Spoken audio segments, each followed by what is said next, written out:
Rishon et sa famille ont déménagé. Ils ont quitté la grande ville pour s'installer dans une petite maison sur le flanc de la montagne en Inde. Rishon possède beaucoup de jouets. Ses parents lui ont demandé de se débarrasser de certains d'entre eux.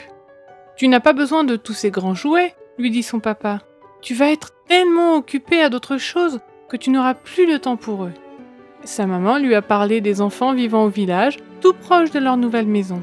« Les enfants du village sont pauvres et n'ont pas d'aussi beaux jouets, » lui dit-elle. « Pourquoi ne leur donnerais-tu pas ces grands jouets ?»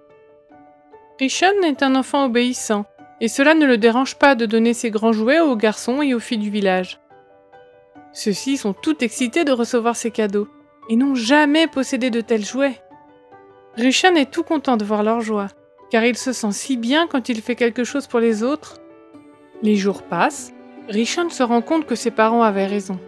Il est très occupé maintenant.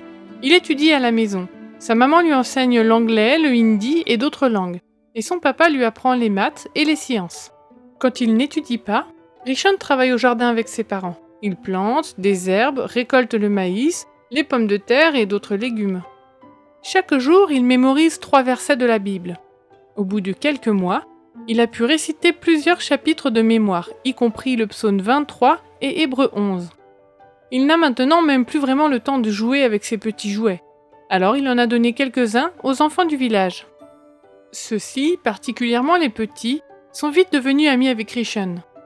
Au début, c'était parce qu'il leur donnait des jouets, mais quand ils ont commencé à mieux le connaître, ils ont vu que c'était un garçon doux et gentil. Ils aiment à lui rendre visite dans sa petite maison à flanc de montagne. Rishon aime jouer avec les enfants. Parfois ensemble, il joue avec ses vieux jouets, mais la plupart du temps, il joue à aller à l'église. Voyez-vous, ces enfants ni leurs parents ne sont chrétiens. Ils ne savent rien au sujet de Dieu, créateur de la terre et des cieux, ni rien au sujet de Jésus, qui est mort pour le péché de son peuple, et ils ne savent pas prier Dieu. Mais en jouant, Rishon leur a parlé de Jésus. Ils se sont assis sur le sol poussiéreux pour l'écouter raconter les histoires d'Adam et Ève, de l'arche de Noé, de David et Goliath, et de Daniel dans la fosse aux lions. Il leur a parlé de Jésus mourant sur la croix pour donner la vie éternelle à tous ceux qui croient en lui.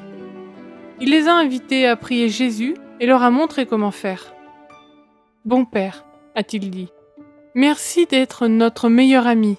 Donne-nous, s'il te plaît, un cœur plein d'amour pour toi et pour les autres.